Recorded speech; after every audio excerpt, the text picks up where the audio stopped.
To'ydan keldim uyga. Ayimizga kichkina o'zimda bir pодарок oldim. Ko'nikov shokolad. Oldin jigis kirib yurgan. Kassoni beramiz, reaksiyasini ko'ramiz. Neyamsi diye kamilla.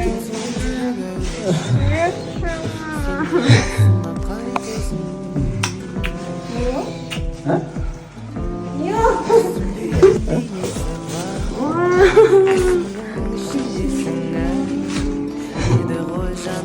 Sen gibi жатат?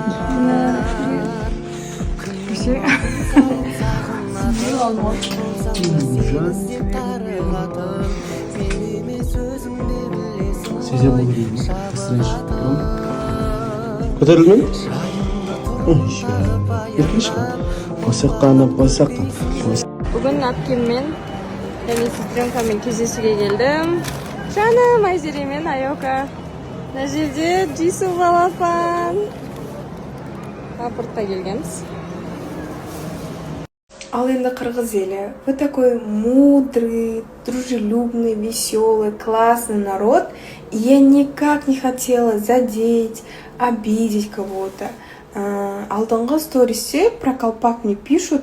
Просто пішіні ұқсады, форма и там матасы. Поэтому я так сказала, и это был между нами такой прикол, безобидный такой. Адамдар жақсы жағын көрет, кейбіреулер жаман жағын көрет. Есть люди, которые пишут, да, очень похож, там сыртқы келбеті пішіні ұқсайды екен біздің қалпаққа деп. Но я никак не знала, что он шайниктің бүйтіп сыртына жабатынын ше. Потому что я только-только узнаю все это, поэтому хочу сказать, строго не судите. Есть люди, которые знают и специально говорят, а есть люди, которые не знают и специально они не делают. Это просто шутят, дружелюбно. Поэтому поймите правильно.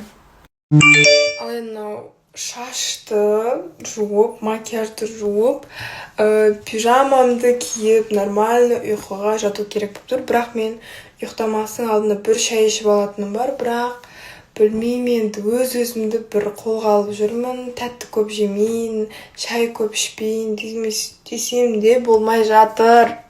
Жегім келе береді тәттіні, шайымды ішкім келе береді. Енді кейбіреулердің зиянды әрекеттері бар, шегеді немесе бір жаққа барып өзінің андай стрессін шығарады дейікші, ал мен ете алмаймын. Мен енді барам бір жаққа, мүмкін билейтін шығармын, мүмкін караокеге барып келетін шығармын. Бірақтан шай деген білмеймін не құдіреті бар. Мен сол шайды ішсем тынышталам, кәдімгідей демалам, бір басқа әлемге кетіп қалғандай чувство болады менде. Сіздерде бола ма?